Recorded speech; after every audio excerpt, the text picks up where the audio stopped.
Well, we made it through the draft, but the offseason is really just getting started, Rube. Yeah, you keep waiting for that lull, but the NFL has done a brilliant job of making sure there is no lull. Maybe for about 2 weeks in June, but that's about it. And we got the schedule coming up soon, which is always a really fun day. Kind of seeing next year take shape. So that's coming up next week, I believe, next Thursday. Yeah, I think May 11th, I think, next Wednesday. Yeah, but we're getting close, and we have OTAs just around the corner. The rookies are going to be in town for rookie camp this weekend, so there's still a lot going on. This is the Eagle Eye Podcast with Reuben Frank. I'm Dave Zangaro. We have a lot to get to today. We want to go through some winners and losers from the last weekend over the few days of the draft. Guys who are already on the roster. Some the draft was good news, and some it wasn't such good news. We want to look at the undrafted crop of rookies the Eagles are bringing in. They haven't announced them yet, but we've kind of pieced together most of them, and we'll kind of go through some of the names and the positions those guys play. A.J. Brown had his introductory press conference, so we want to go through some of what he had to say in his first meeting with Philly media, but a little bit of a newsy item to lead off today. On Monday, the Eagles released Nate Herbig, which was kind of a surprise. Yeah, a little bit of a surprise. It sounds like, and Mike Garafolo, our old friend from Philly, reported that the agent had requested it. I guess they saw the writing on the wall with the number of interior linemen, and they didn't feel like there was, a role for him here. So it's a little surprising because if you're in that position, I mean, he started 17 games in the league, so they apparently like him enough to play him, and he certainly played more guard than Cam Jurgens. So, it's a little surprising because you'd think he'd just want to come to camp and compete for a job, and he probably would have had one. So I'm not exactly sure what he was thinking. Maybe he's looking for an opportunity to start and feels like he's not going to have that here. I'm not sure he'll get that anywhere at this point, but now he becomes a free agent, unrestricted. But you don't want a guy like that, a guy who's disgruntled or unhappy. You just don't want him here. They tried to trade him. You're not going to get picks for a backup guard. So they couldn't trade him. So they released him. So best of luck to him. He was, he played hard. He was a functional player in the games he started. He had some good games, and I wish him well. Yeah, he would have gotten paid just under $2.5 million. He was a restricted free agent. He just finally signed his tender last week, so we thought he'd be back as a relatively expensive backup, but inexpensive in the grand scheme of things, to have some stability on that offensive line. He's played so much that chances are, if he was here, he'd play again this year. And he's not going to make $2 million wherever he goes. I wouldn't think. Maybe he will. Good luck. But that's another reason it's somewhat odd. Yeah, I mean, he played 17 starts, 5 starts last year. I thought he was going to be here, and maybe he wasn't going to get a chance to compete for that right guard spot. Maybe it's going to be Isaac Seumalo. I'm not sure. Yeah, I mean, they can save some significant money by releasing Isaac, who's coming off a couple of injury seasons, and they have some younger guys. I guess he's the favorite right now if he's here. They made it clear, Howie and Nick made it clear, Jurgens will cross-train at guard. It's hard to imagine him starting the season at right guard. Just can't see that. Now, we learned on Saturday that Dickerson stays at left guard, which makes sense, not surprising. You got Mulata, and you got Dickerson, you got Kelsey, so that whole side stays intact, which it should, and Lane at right tackle. But that right guard spot, Sua Opeta, I think they seem to be high on, and Driscoll is a guy who can play guard, so there's still some options. It seems like it hurts Herbig more than it hurts them. They have plenty of depth on the interior O-line, and they still do. Yeah, and they have Coyote Awasika, who they liked enough to keep around last year. Jack Anderson, who was on the roster last year. It's not like he was just a practice squad guy. They paid him game checks last year. So They have. You're right. I mean, they do have a lot of depth there. I'm really curious to see how that right guard spot shakes out.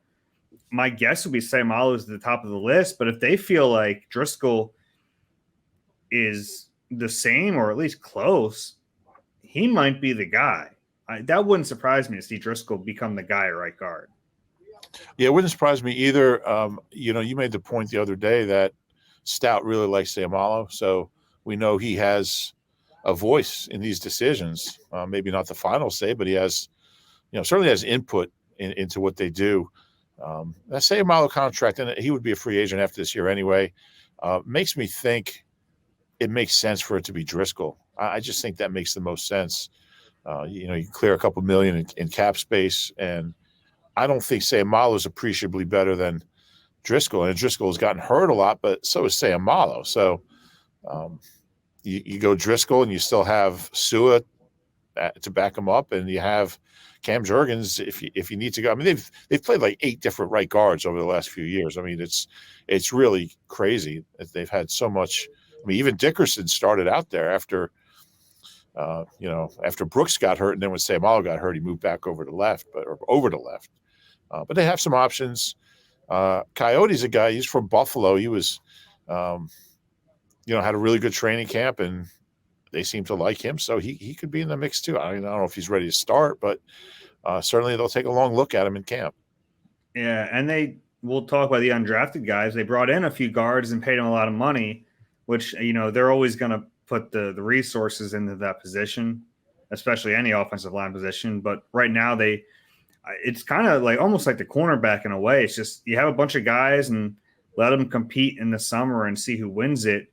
Sayamalu is probably the front runner right now, but we'll see. It's kind of up in the air, and it's really the only spot on offense that's not spoken for. Yeah, that's true. I was just going to say that, when you look at the O-line, when you line up Mulata, Dickerson, Kelsey, and Lane, the guy at right guard, I mean, he's got an all-pro on either side of him. He's got Pro Bowl level guys to the left of him. So it's a really good position to be in, and you can really flourish there, surrounded by that kind of talent. They're going to have, no matter who it is, they're going to have a really terrific O-line.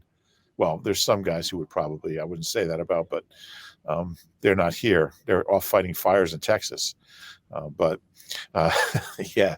So it's going to be an interesting thing to watch in camp and see how it all shakes out. I'm going to say Driscoll starts opening day at right guard. It's not crazy. I'll stick with Sayamalu just because I know how much Stout likes him, but I could easily talk myself into Driscoll pretty quickly. It wouldn't take me very long to get there because they could save money. And heck, if Isaac's healthy, I'm going to be able to trade Isaac Sayamalu. Yeah, possibly. I think, if you probably have maybe play him in a couple preseason games and so teams can see that he's 100%, that he's healthy, he's playing at a high level. I would certainly try. And I'm not sure how much of a market there is, but hey, somebody could get a guard hurt. He's experienced. He's been in the league. He's going into year 6. It's hard to believe. Yeah, 2016 draft.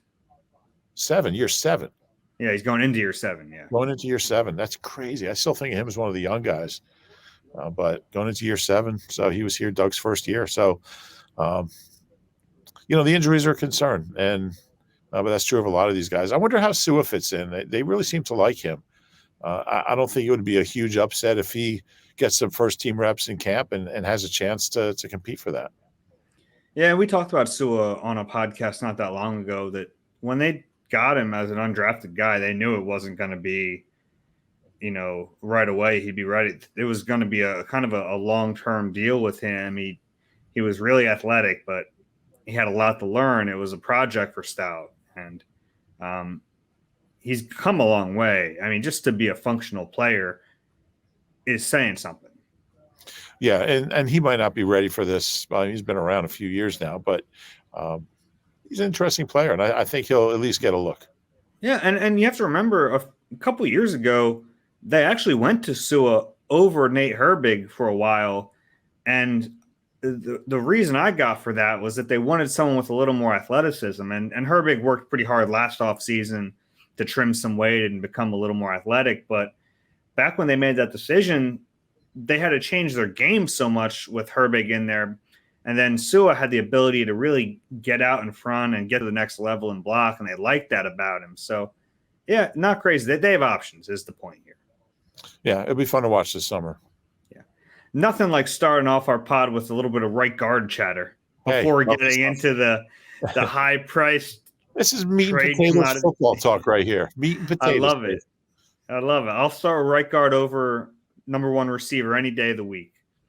But let's get to the number one receiver, A.J. Brown. We had a chance to meet him on Monday. Came across really well. It was cool to see him walk into the auditorium holding his 2-year-old daughter. Jersey is her name, not spelled like the state, but still kind of cool that his daughter's name is Jersey. I came away impressed with him, and he's only 24. It's hard to remember that he's played. There were 3 guys drafted this year who are older than A.J. Brown. Interesting. Yeah, he's. I thought he came across really well. He. It's a delicate thing about why he didn't want to be. He didn't want to talk about whether he, requested a trade or anything. He really wanted to focus on being here. Obviously, he wasn't happy down there, and it's interesting. He didn't even know about this possibly happening until early afternoon. This happened so quickly. This got put together so quickly. And you wrote a piece about why Howie didn't want anyone to know, and nobody knew. I mean, there wasn't a whisper about this trade. But yeah, as far as AJ goes, he's an impressive guy. He said all the right things. Talked about Jalen Hurts a lot. They're very close. They've been close for a while. They work out together. I think I forget the exact phrase that AJ used. We speak the same language, or he's a guy who talks like me and acts like me. And now, look, that doesn't guarantee that they're gonna, click on the field. That's a totally different thing. But it's a pretty good starting point. And he said all the right things about Devontae. I was just impressed, and he's a man of few words, but he chooses them wisely. Yeah, I was the one thing that did spark my interest a little bit was that he said, him and it's funny. We knew that they were friends, that Jalen Hurts and AJ Brown were friends, but no one really seemed to know why. It was a weird thing. And before the press conference, everyone knows they're friends because they're always together. But I was searching frantically, trying to figure out if it was common knowledge why these guys are friends. I couldn't find anything. So I'm glad that we finally figured out that it stems from a recruiting trip. AJ Brown went to Alabama, and that's where he met Jalen Hurts. And even though he went to Ole Miss, they remained in contact. They became even closer friends over the years. And he said whenever they get together, they always find time to throw to each other. So it's not like when they hit the field for the first time in OTAs, they've never played together. They do this quite a bit. Even last week when, they kind of had some fun posting photos of the two of them together. Jalen Hurts was visiting him for his daughter's birthday, and they found some time to throw to each other. So it's not like they're starting from zero on the field either. Yeah, and I think that whole group, they're all about the same age. When you look at Devontae and Quez and Jalen and AJ, they're all about the same age, and they all played in the South. I don't know. They just seem like a close-knit group. I think they were last year as well. You bring in a new guy who adds a lot of talent, and it's funny because you say he's 24, but he kind of becomes the leader in that group. Greg Ward has kind of been the de facto leader, but he wasn't playing much last year. It's really tough to be in that role when you catch 7 passes all year or whatever it was, down from 53. So I think AJ, I think he will play a lot. And I think even at his young age, he'll take that role as far as leadership and keeping that room together. And he's been to a Pro Bowl. He's had 2,000-yard seasons. He's made a lot of big plays, 10 catches of 50 yards or more, which is a lot for 3 years. I think it's going to be interesting how that group develops on the field and off the field. It's going to be exciting to see. Yeah, all of a sudden Dallas Goedert's like the old man in the offense. He's 27. there aren't many guys older than him. I mean, Sam Malo, if he starts, is older. Kelsey and Lane. That's it. Richard Rodgers. I don't think he's going to be starting. You never know, but yeah, you're right. If they go 4 tight ends, but yeah, it's a young offense and young skill guys, and that's something this team has just been missing forever. I have a piece going up. I guess I'm not. I don't know. Are we allowed to talk about stories that aren't posted yet? We can do anything we want, right? It's our podcast. Yeah, I don't know who you think's going to stop us. Ben's going to cut us off. Yeah, I was looking at like wide receiver tandems, and I have a piece on the top 10 wide receiver duos in Eagles history. And, there's not a lot of guys that have done what Devontae and AJ did last year. Now, they did it for different teams, but, they each had over 900 yards. They each averaged over 13 yards a catch. And there's only been one instance of the Eagles in franchise history having 2 guys with 900 yards averaging 13 yards a catch. And that was A.J. Brown's worst season. And that was Macklin and Deshaun one year. But they're going to really – this team just hasn't had that 1-2 punch. Freddie and Calvin, they just – Alshon and Nelly for a year in 17. But to have 2 young guys to build around like this who can both run, make plays, it's really different. And it's kind of like linebacker. Like, we're just not used to seeing – like, wow, the Eagles have good linebackers. I don't know what to do. I don't know how to process this. It's the same thing with wide receivers. This is a embarrassment of riches for a team that's been running, scrubs out there, undrafted guys. And, we're not all that removed from, from Paul Turner and, and DGB. Deontay Dorial Green Beckham and Deontay Burnett. And who's that guy? Robert, who's the guy that got at the end of the 18 season? Or I don't remember his name. He caught a couple passes, Robert something. But it's been they've it's not just the first round picks. They've had some bad free agent receivers, a bunch of them, bad guys they've gotten in trades, and it's just been bad. So these 2 guys have a chance to do something together that Eagles just haven't had much of. Yeah, and even you start expanding that to the other, like, when's the last time this team had young, exciting skill players? It's really, you're talking a decade ago, right? They've had 1 or 2, but like to have a group of them that had the chance to grow together for a long time, it's been a while. Yeah, and Macklin and Deshaun, but they were together like 3 or 4 years. Macklin missed one of those years. Yeah. They just haven't had that.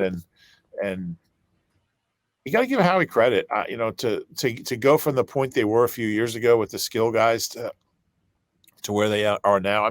Look, he was part of the reason they were in that predicament, but, they had a couple of really good off seasons, and Goddard was a heck of a pick in the second round back in 18. I would put Miles in there too in that group. We don't know if he's going to be healthy, but when he's healthy, he's really, really good. He was a second round pick. Boston Scott's a guy who scored 8 touchdowns last year. He was undrafted. He was drafted. He might have been a 6th round pick of the Saints, right? Yeah, he was a 6th round pick, but came here as a street free agent, as a street guy. So they've cobbled together a really potent offense. And it's going to allow him to do so much more. It's going to allow Jalen to do so much more. And it's going to keep Jalen Reagor on the bench if he's even on the roster. And that's important. And, I'm not ripping on him. That's just the reality, is that when you can replace him in a starting lineup with a guy who's been to a Pro Bowl and averaged 1,000 yards a season the last 3 years, that's a real upgrade right there. Yeah, absolutely. And that's not bagging on Jalen Reagor, but watching them force feed him into the offense last year was tough. So, and this takes the decision out of their hands, because you trade for a guy and pay him $100 million. I think you're right. He's going to play a little bit. Yeah. And, don't forget Quez, because now Quez is in that role as the 3rd receiver where, there's going to be some – you got to count for the other 2 guys defensively. So there's going to be some slappies covering Quez. He's going to have some good matchups. Are we not allowed to say sloppies? Robert Davis was the guy I was thinking of. I don't know how I could forget his name. Oh, Big Rob. He was big. I did that He was story. with Washington, right? Yeah, he was with Washington. I think he actually started the last game of the season. Kamar Aiken is on. I'm just seeing Kamar Aiken's name here. All those guys, the Mike Wallaces and Kamar Aikens and Marcus Wheaton. Marcus Wheaton, Steve Smith. Remember they got the wrong Steve Smith. I mean, that was a little bit before. That was 2011. Yeah, but you're acting like they were here together. No, they weren't, because he wasn't here very long. He caught 101 balls a year before. I think he caught like 4 that, as an Eagle. And then I think he didn't have a ball bounce off his hands, became a pick 6 or something in a key moment. He was awful. But all those guys have been. There's so many of them. So there's a lot. We forgot Bryce Treggs. Yeah, played a lot in 16. Yeah. I mean, there were a lot of those guys. They cycled through here. And even in 17, it wasn't like they had these great young skill players. They had Alshon, who was older, Torrey Smith, who was older, Nelly, who was younger. Torrey Smith did not have a good year. And none of those guys had great years. They just had great postseasons. Mm-hmm. Yeah. And it wasn't like you thought they were going to build on those guys going forward. You knew that they were limited in terms of time with the team. I mean, Torrey Smith was only here 1 year.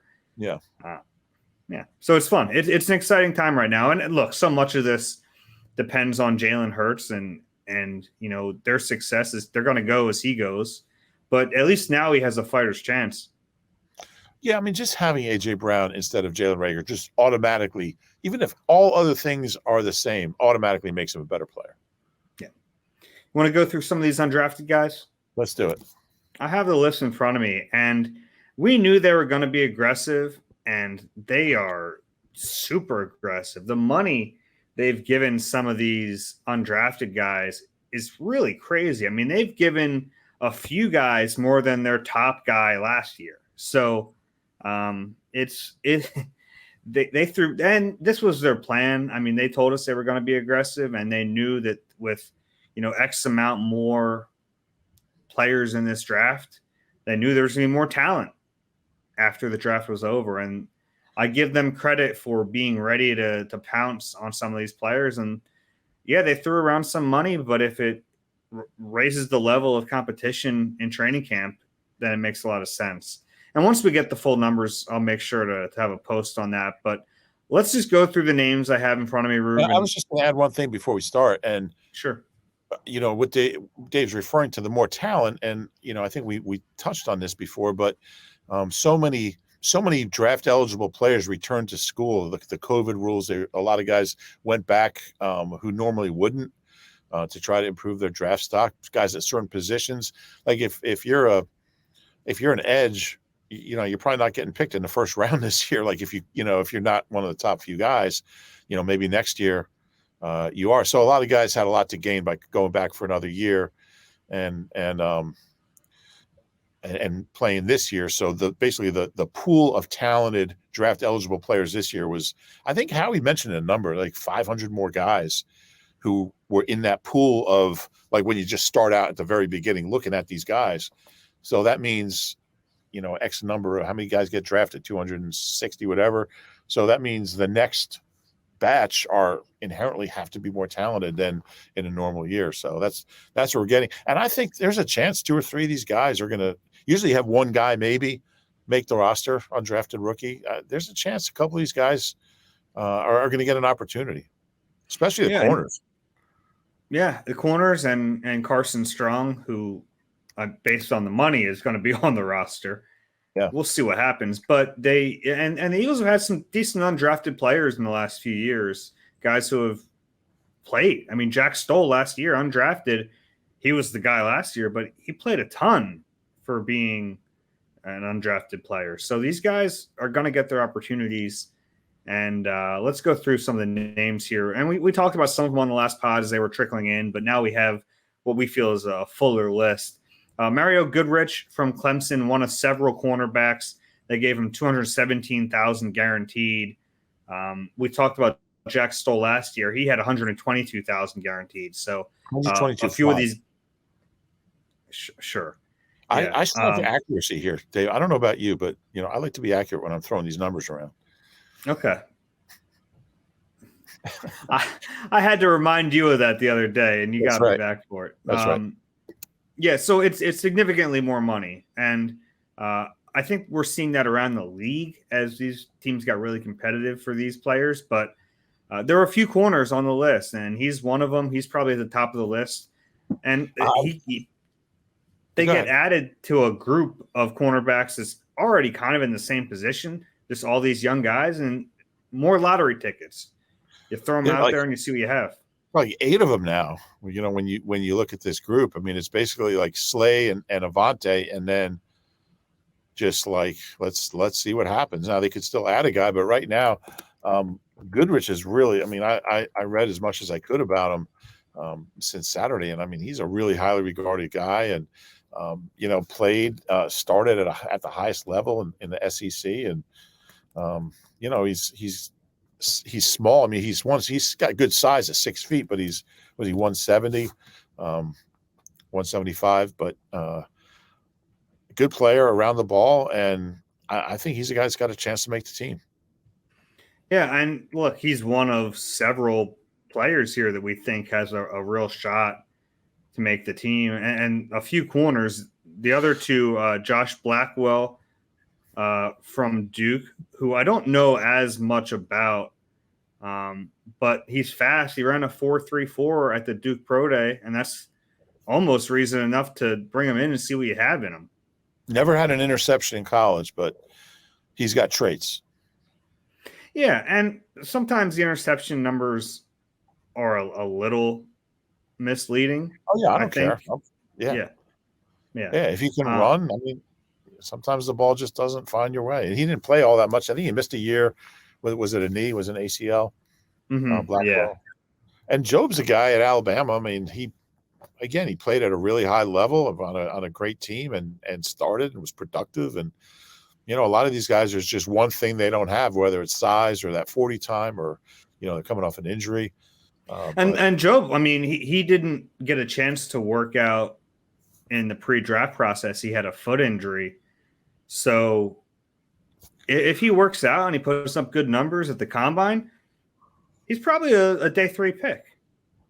Yeah, I mean, I thought he was going to be a 4th or 5th round guy. And again, Eagles is a little surprising. Like usually, and Blackwell, Job, and Goodrich, they know who else is signing there. I mean, their agent is going to be talking to the Eagles and like, what other corners are you bringing in? And it's a little surprising they were able to get all 3. I don't know much about Blackwell, but I would put Job and Goodrich in that category because they're both guys that were at one point were projected as day 3 picks. And, you don't want to be somewhere that has another guy that's in your position like that as an undrafted rookie. So they got both of them, which is a little surprising to me. So we'll see if one of those corners can make the roster and, hey, maybe even push for playing time. It's not that crazy given what's in front of them. Yeah, I mean, I think that's probably what motivated those guys to come here, that you look at the depth chart and see Slay and not a whole lot else, and Maddox in the slot. But as far as outside corners, it's an opportunity. So it makes sense. Yeah. All right, let's go through some of the other guys. Carson Strong, we talked about a little bit last week. Definitely draftable talent. The knee injury is a concern. How much you're going to be able to get out of him, no one really knows. But they threw some money at this dude, $320,000 guaranteed. Yeah, and I mean that's more than some draft picks are going to get for a lot of these guys. So I like this because you have nothing to lose and you have everything to gain. Maybe he can be a 2, maybe he could be a 3, maybe just get him in the mix. I mean, they have Reed Sinnett is their 3 right now, so I would think he's ahead of him. I think he would be if he's healthy. He's got a missile launcher for an arm. He's got a huge arm, and so you start with that. And he's not mobile. He doesn't run. He can't move. He's a statue, but he's got some traits that are really interesting. So considering the price, why not? I mean, going into last year, obviously a lot changed. We thought Spencer Rattler might be the top overall pick, but he was a player that people thought could end up being a first-round guy. So to get him a year later as an undrafted rookie and bring him to camp and see what he has, yeah, it might as well. And he's probably the reason that EJ Perry is not coming here. It wasn't even just a report. Brown Football tweeted out that he was coming to Philadelphia, and then we find out on Tuesday morning that he's actually not. He's going to Jaguars instead. Yeah, Doug stole one from Nick. So yeah, but it makes sense. Once you find out that Carson Strong is here, look, and the money they gave Carson Strong pretty much tells you that you got no shot to make the team. So, maybe you're a practice squad guy, but they don't really keep practice squad quarterbacks, rarely. So you can understand why he would do that. Yeah. All right. Some of the other ones, Noah Ellis from Idaho, the brother of Christian Ellis, who's been a linebacker here, who hasn't really played much, but Noah Ellis is huge. And this is not just the player, but the body type makes you think that we're going to start seeing more 3-man fronts based on size. I mean, he's a nose tackle. He's 340 pounds. 6'4", 345. Yeah, another guy who was kind of thought to be a 6th or 7th round guy. He had an ACL early in his career, but he's played the last couple of years and has been healthy. He's just a huge load. Yeah. So, and both of them, Christian Ellis and Noah Ellis, the sons of Greg Ellis, the former NFL player. So there's something in the DNA there. Yeah, and I like that pickup, and we'll see. I mean, he might end up being a practice squad guy, but some talent there. Kennedy Brooks, the running back from Oklahoma, not a super explosive guy, but could fight his way into a rotation possibly. Yeah, he was really productive. He had 3,000-yard seasons in Norman, and he averaged 7 yards a carry. I mean, there's so many things that go into those numbers in college. What kind of O-line do you have, level of competition and all that. But he was really productive and consistently productive. So, possibly a long shot, a long shot for the 53, but maybe a guy you keep around and has a shot at some point. Yeah. 2 guards, William Dunkel from San Diego State, Josh Sills from Oklahoma State. This is just the Eagles replenishing at a position they like. That's all this is. Yeah, trying to replace Nate Herbig to do the impossible. Sills is an older guy, right? He's the guy who's like 30. Was he? Not quite 30. 24? Yeah. Yeah. So, just you kind of make a note about that. But Dunkel played at San Diego State. Sills played at Oklahoma State. And, see how they do. I mean, they, undrafted offensive linemen have pretty good history here. They tend to have a shot. I think that's Stoutland. I mean, he gets these guys, I'll tell you what, even if you don't make the team, even if you don't make the practice squad, just having an off season with Stout is so valuable. You learn so much from him, and it's going to help your game so much. So it makes sense for those guys to come here. Howie was telling a pretty funny story about Stoutland the other day. That they just tell Stout to take a look at these college kids and find some guys for them that he really likes. And they didn't tell us who it was, but he brought him someone, and they were like, "Yeah, Stout, that's a 2nd round pick." He's like, "I don't know where they're gonna go." You can picture him. So I just look at him. I don't know where they're gonna get drafted. That's Stout. I just want to coach him. I don't care. Why should he care? Because he's got a 7th rounder playing all pro left tackle. He's got a 6th rounder playing all pro Hall of Fame center. So Jason Peters was undrafted. Driscoll's a 4. I mean, so look, Lane obviously was the 4th pick overall, 4th pick overall. And Dickerson was a 2, but they're all homegrown guys, and they're all guys that I don't know if they'd be the same player without Stout. So the opportunity to be a young old lineman and be around him and be around Kelsey and Dickerson and Mulata and Lane, that's really attractive for those guys. Yeah. 3 more players on the list. Reed Blankenship from Middle Tennessee State. This was another guy that people had draftable grades on, and he fell out of there. He was a 5-year starter there, which is a rare thing for any player to, Yeah. that's it's a crazy amount of experience, but he's a solid guy. Yeah, and again, when you look at the safety spot, if I'm undrafted and I'm looking for a team to sign with, I look at the Eagles depth chart at safety. I'm like, I got a shot here. I got a shot to not just make the roster, but start maybe. That's not going to happen, but certainly is going to get a long, long look because they just don't have safety. So he'll have every chance to shine in camp. The last two, this one's kind of a fun one from Utah. This is the oldest prospect here, Britton Covey. He's 25 years old. He's only 5'8", 169 pounds. So he's a slot receiver. But the big deal with him is he's a return guy, and he's an explosive return guy. Yeah, 5 touchdown returns, I believe, at Utah. 4 punts, 1 kickoff. Yeah, and they could use that. They could use somebody to help flip field position.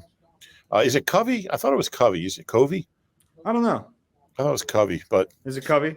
I think so. There's a band spelled the same way, Covey. It's pronounced Covey, so I'm assuming he got his name from the band. Probably. Yeah. They're like, emo, pop punk, that stuff that you love so much. Yeah. Covey. I'm going to call him Covey. Okay. What else you got? And the last one is it Ali Fayyad? Yeah. Fayyad? Yeah. I just said 2 names and you said yeah. Yeah. Why not? MAC Player of the Year. There's a band called Fayyad. He's an edge guy. Honestly, I don't know a ton about him, but he looks like probably a Sam linebacker here, based on his size. And they're loading up on those guys. They drafted one in a mid-round. They have Patrick Johnson as a 7th-round pick last year, and obviously Hassan Reddick's a starter, but they're trying to develop a backup behind him. Yeah, 6'1", 248. Not ideal size as far as height goes at 6'1", but I mean, what's Reddick? Reddick about 6'1", 6'2". Yeah. The Macs, become a pretty good conference as far as developing talent. So, yeah. And they could, again, that's a position where, they could use if he can, if he can be, just semi-productive, he's a guy who could get some playing time. And anybody who comes in at edge, because Reddick's not going to play. He's not going to play every down. Obviously, he's not going to play every passing down. So, get a guy who can come in. Patrick Johnson, just 7th-round pick. Never really saw much from him. Obviously, Reddick's going to play more than Avery did. But still, you always could use a second one. Yeah. We'll see what happens. There are no guaranteed money on that contract. You got to follow the money with these undrafted guys. It doesn't always work out like that, but it really does tell you what you need to know about how they view them. So once we get those numbers, I'll make sure all of them get posted, because that's really important. Yep. All right. Want to go through my list of draft winners and losers here? Let's do it. All right. So the winners start off with Jalen Hurts. Pretty obvious why. I mean, he got a legitimate receiver in this draft.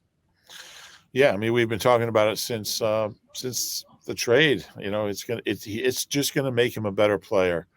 I think you're gonna see him play at a higher level, just because when he drops back, he's not gonna have Jalen Reagor out there for 40, 45 snaps a game, 50 snaps a game. So I'm excited to see him. Yeah, I am too. And it's going to finally give us a chance to really evaluate him. If he doesn't do it this year, then things have to change, but he'll have a real shot at it. The next two on the list, Marcus Epps and Zach McPherson, really for similar reasons. They didn't draft a player at either of their positions. And if they had to line up and play a football game tomorrow, those two are starters.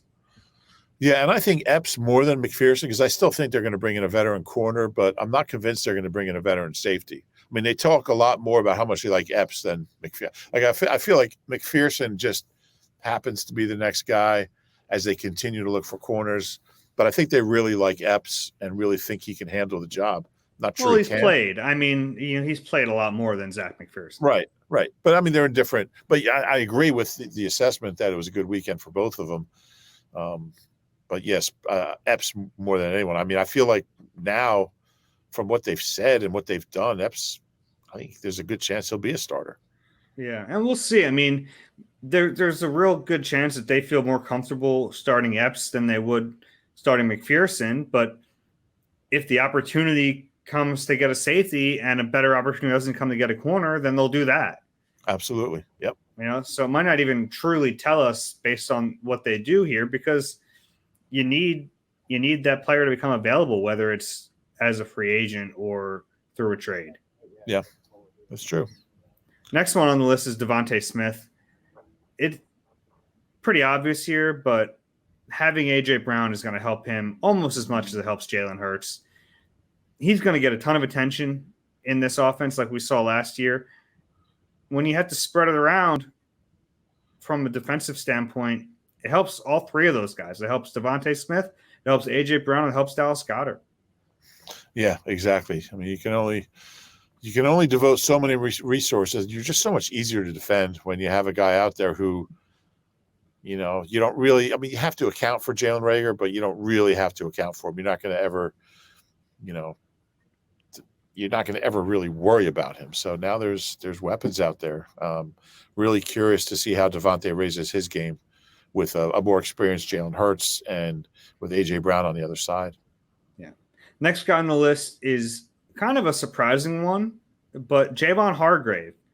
Typically, you would be like, all right, they drafted a guy at your position in the first round and you're on a contract year. The writing's on the wall, but having Jordan Davis next to him, it's going to help. He started to get so many double teams last year that even if Jordan Davis isn't a great player from the start, he's just a giant and you need to send bodies his way. So it's going to give Javon Hargrave more one-on-ones, and that's where he does his damage. If he gets one-on-one matchups, he's going to win. He's going to sack the quarterback.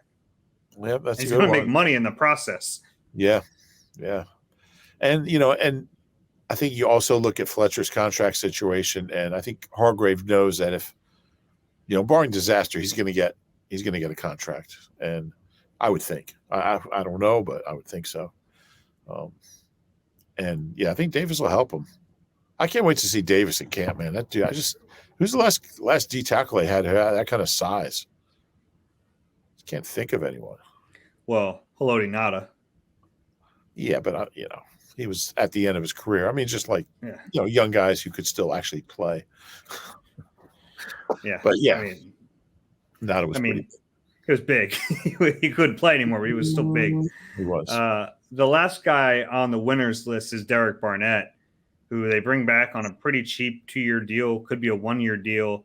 And you think there's a really good shot they're going to draft an edge player early, and they didn't draft the defensive end at all. Yeah. Yeah, that's true. I hadn't thought of that one, but absolutely. He's going to go out there and, it's going to be sweating Barnett all over again. But I think Reddick in the mix as a Sam pass rusher, which they didn't really have last year. I think that'll open some things up for those guys. I'm not sure how much they'll all be on the field together. That'll be one thing we got to see. But yeah, Barnett's back again. Yeah, he'll probably be the third guy in the rotation. I'd assume they're going to start Sweat and Brandon Graham, but he's the next guy up. Yeah. I mean, hopefully BG is fine. He seems like he's on target. You never know with a guy that age coming off that injury. We'll see. Yeah. All right, let's go to the losers list here. The first one, Zach Pascal. Well, I'll link these two. Zach Pascal and Jalen Reagor. It's pretty clear they're going to get bumped down the depth chart. Yeah, and I think Pascal must have known when he signed here that they were going to add a receiver, whether it was at the draft or trade or something. I would think he kind of knew that. But yeah, the other guy that you mentioned, He's going to go from a lot of reps, I would think, to 0 reps on offense at least, and that's definitely a win for the Eagles. So I don't think look, there's a chance he won't be here. I think the money is going to keep him here for one more year, but he's not going to play. I'll be shocked if he plays. So that's absolutely correct.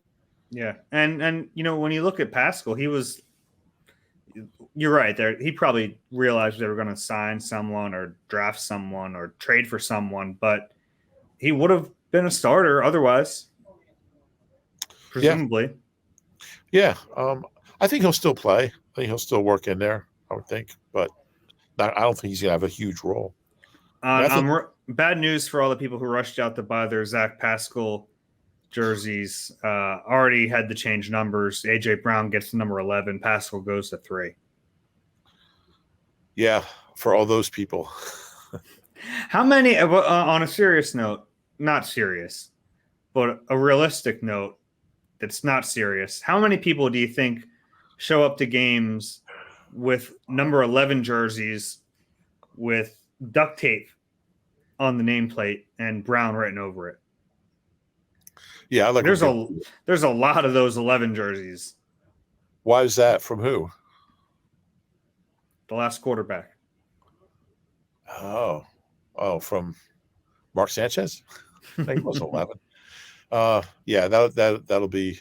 I love when people do that creative jersey making. That's always fun to see. Well, I think if you have like the legit like expensive jersey, you can probably get it like the nameplate change, right? I guess, yeah. But it's funnier to do it that way. Yeah, I agree with you. It's funny to go duct tape. Yeah. Next guy on the list is TJ Edwards, who, I mean, we raved about TJ last year, and he deserved all the praise that he got last year. He deserved, because in a lot of ways, he saved their defense last year, but they just got better at the position.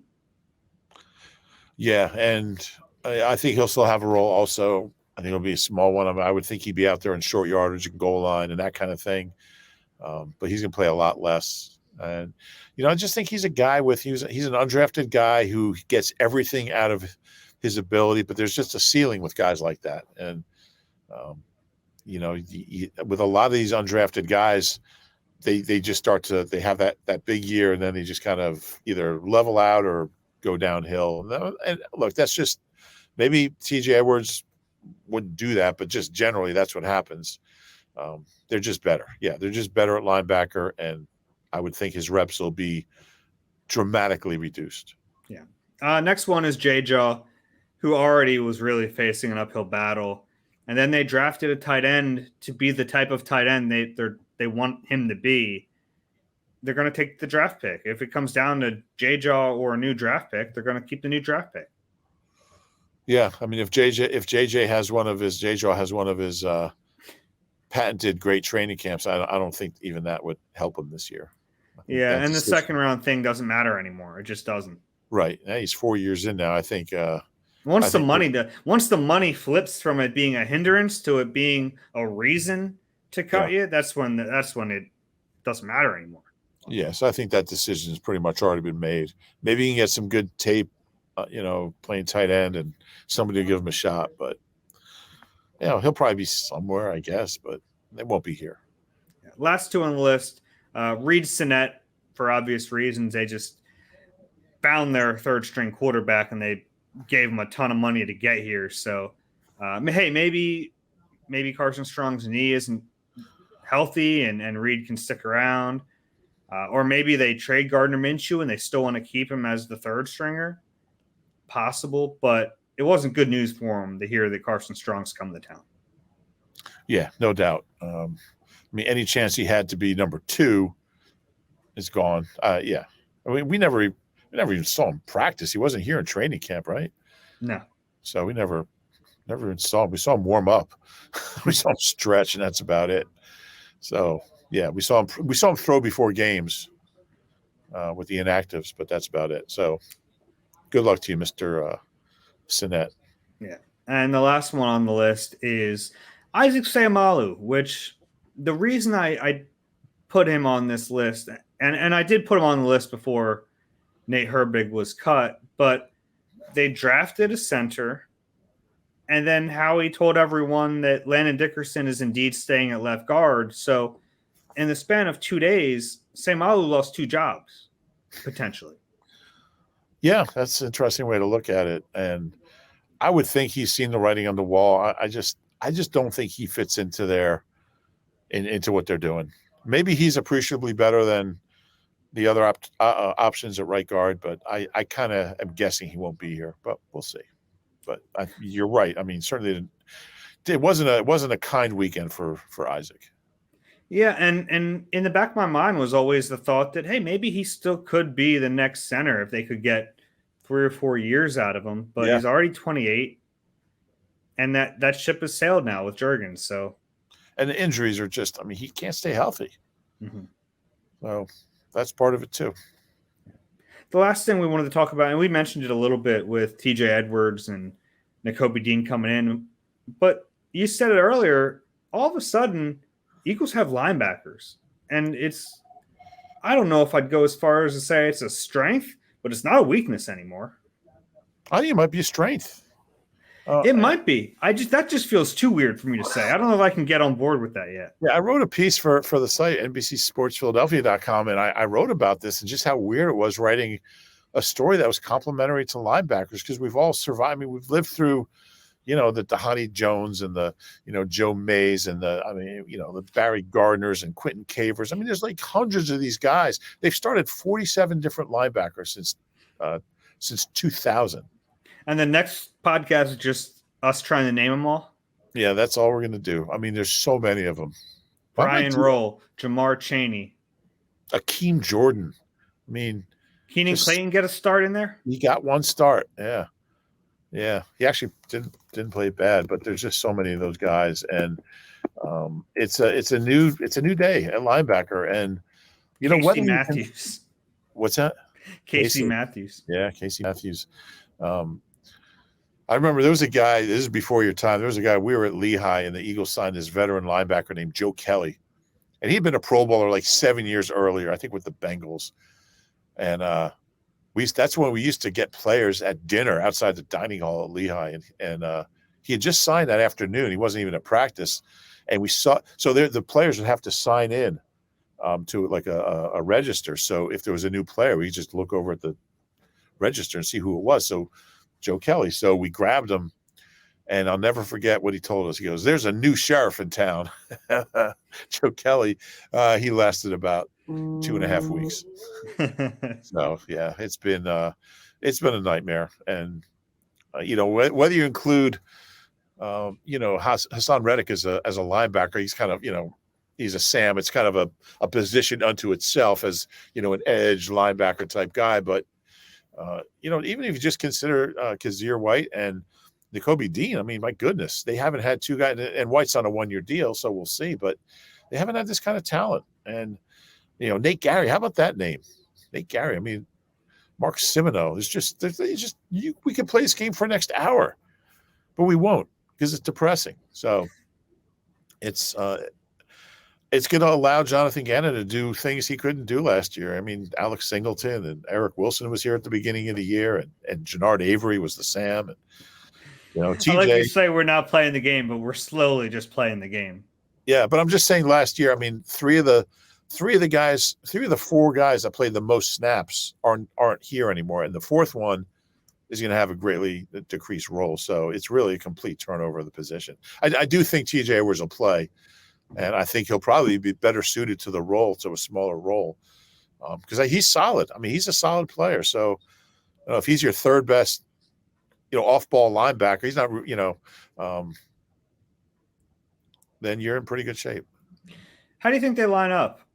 I mean, do you think Nakobe Dean's a day one starter? No doubt. He's certainly. So. I mean, he just played on the best defense in the country.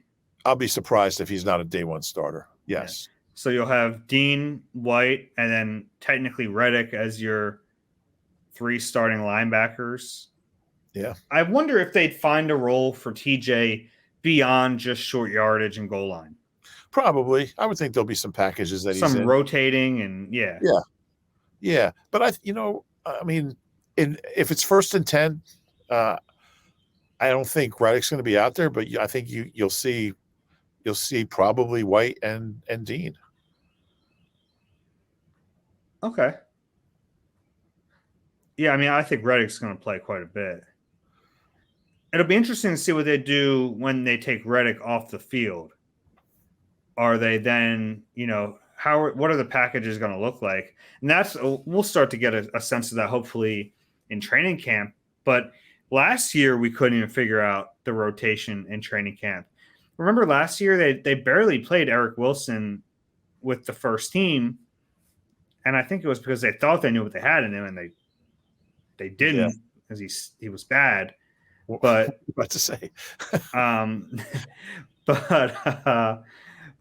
But they were trying all these different combinations. They're probably going to do that again this training camp. I would think so, and I just think Gannon's going to be able to do so much more.